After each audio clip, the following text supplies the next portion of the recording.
Yo, hey everyone, welcome to North and South Pods. It is May and the sun is shining today. And it's good. It's just good, isn't it? It's hard to explain. So get outside. You've heard me talking about going out into nature, exercising in the morning. Just get out. Even if you walk down the street and come back, get out. Even if it's midwinter and it's cold. And just take that energy from nature, that beauty, and internalize it. Okay, I'll stop with all that stuff. But it is good, isn't it? The old nature and the old sunlight. So enjoy, enjoy. Hope you're all well. I'm doing a very short one this week about two things or two speakers who have been a big influence on me. I'm just going to turn my phone off. Social media and phones, there'll be a podcast on that at some point. But I once bought a CD by Tony Robbins, who's a bit of a lifestyle coach and business guru. And many years ago, I would have thought, oh yeah, he's a bit American, this idea of the supreme individual who like just thinks positive thoughts and everything turns out good. And I realized that it's not quite that straightforward, but you can still get a lot of good stuff from anyone, even if you think they're a little bit over the top sometimes. But Tony Robbins, I think, is brilliant. And I listened to his course called Mastery on CD, which is brilliant, and you should check it out. I don't know if they do it online now, but it's called Mastery, and it's really, really good. And one of the things he advocated on it was the idea of asking better questions. And one of the things which I think is good from a cognitive behavioral therapy perspective, like counseling and self-counseling, is to say, if you've got a problem, go and, right, what question do I need to ask to move this problem along? So it might be that, I don't know, let's imagine someone's in a long list to see a counsellor, and you go, right, am I still on the list? I'm going to call up and check that I'm still on the list. I am. Right, what options or alternatives are there? Is there a local charity I could speak to that maybe offer free counselling that's a bit better? And then you pursue that. So it's the idea of just coming up with a question to take you on to the next step and the next level to push you along, which accords with the Carl Rogers idea of psychology and counselling, where an individual's thinking, right, here's the situation, what can I do to push it along? I've got a lot of good stuff from Tony Robbins. And I've spoken on this podcast before to Paul Coe, whose book, How to Solve Any Problem in Life, I can't recommend more highly.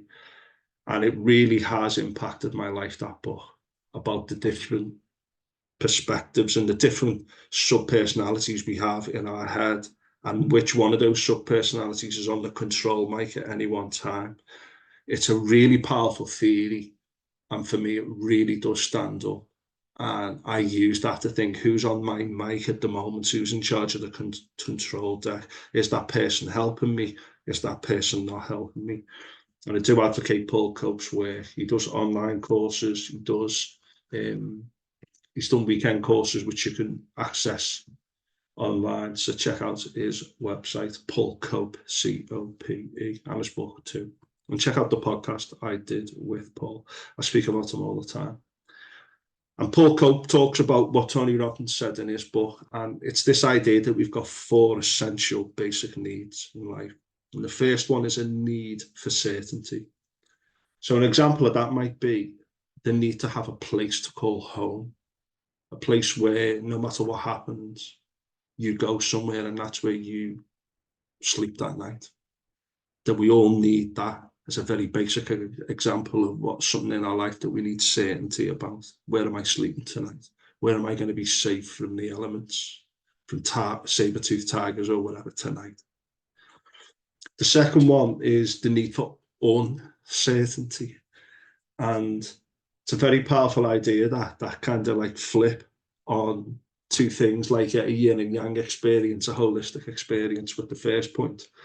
But it's this idea that we often need to have things happen which we can't always predict.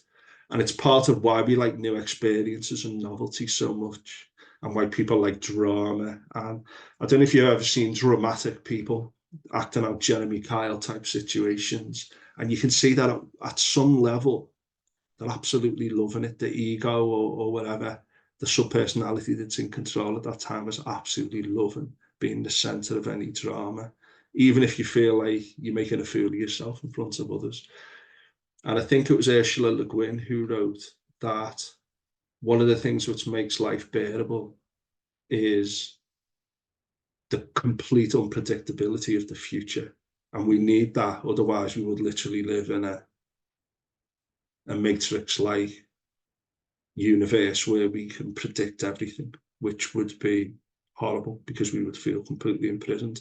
That's not to say that that might not be the ultimate nature of things, by the way, and that our minds have evolved to think that we are in control of things, and that's an evolutionary need. But I won't go down that thing today to do with notions of free will and the idea that we're in some kind of simulation, which it can sound a bit sci-fi, but it is quite mainstream at the moment, those kinds of debates.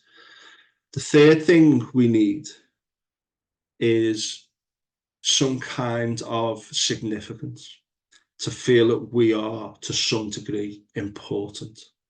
And you might get that from scoring a goal in a football match and wheeling away in delight. And inside, there's a part of you thinking, I just scored that goal. I've just made that little difference. And it's a wonderful feeling to feel significant, that you've achieved something, that there are achievements in your life, and that we often pursue new achievements. So I'll give you an example of someone I don't like, David Cameron, who was the Prime Minister of the UK from 2010 to 2016, I think. And he retired from the political scene after the Brexit disaster, which he said that he kind of caused. And he said, I can't leave the country through this next stage of its decline. And he stepped down, but he's recently come back, and he said he missed it and he wanted something. And that's the pursuit of significance. And when he said that, I remember thinking that ties in with what Paul Cope and Tony Robbins have said, the desire for significance in our lives. So we've got certainty, uncertainty, significance, and the fourth one is the idea of connection. We like to feel part of something, a group, a subgroup, a dynamic, a political group, a sporting group. Those connections that we make with people, it might be that you just out and you just talk to someone and agree with someone over something to do with the weather. You get a bit of connection. That's why pets are so important, and they're so good for our health, because we connect with our animals and our pets. And I could go into loads of other profound insights to do with those four basic notions of predictability, unpredictability, significance, and connection. But there are four essential needs. However, Tony Robbins also said, and Paul Cope spoke about this too, that there are two others which kind of go above them if we have those four basic ones in place. And this kind of accords with Maslow's hierarchy of needs, and anyone who's come across Maslow's hierarchy of needs, they're like these, it's like a pyramid of needs that we need in life. And then the closer you get to the top, the closer you get to this idea of fulfillment. And again, it's not perfect, but it's quite good. I found it quite useful in my own life and in certain things I've approached. So these two extra ones are the idea of growth, which means improving, getting better, becoming educated.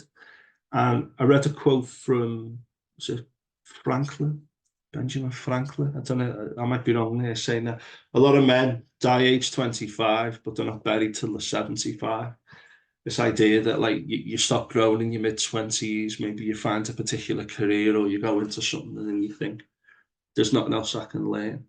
But as John Kabat-Zinn once said on a meditation CD I listened to back in the early noughties before streaming, and he said, even if you've got a day left of life, there's something to work with.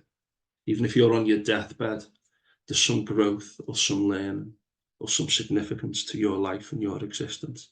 And again, you might say, oh, that just sounds good. But when people give up on getting better and improving and grow, which isn't to say we should stress ourselves out trying to learn like binary code when we're 74 if we've got no interest in it.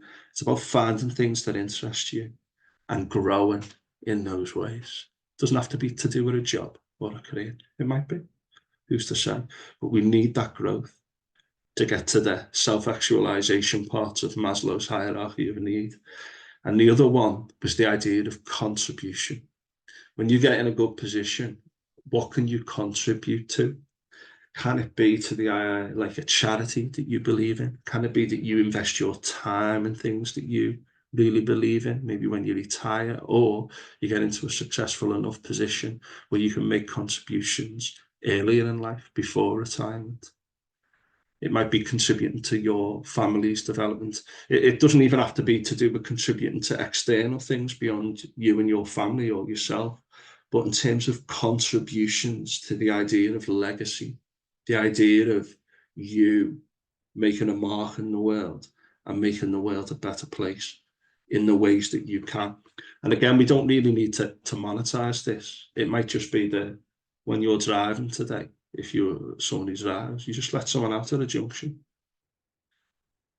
And all the people that you speak to that day, it might be that you're kind and you take responsibility for your actions, but you're kind to others. You take that as a basic thing. That's, again, another Paul Cope saying. So what's your contribution to the world today? What is your growth? And think about those 4 other things as well.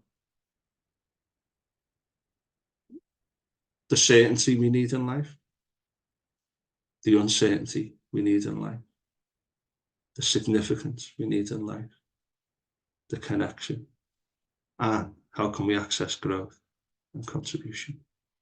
Right, please like, share, subscribe, support financially if you can, be a part of this project. Come and join me. Got a few other people joining the team.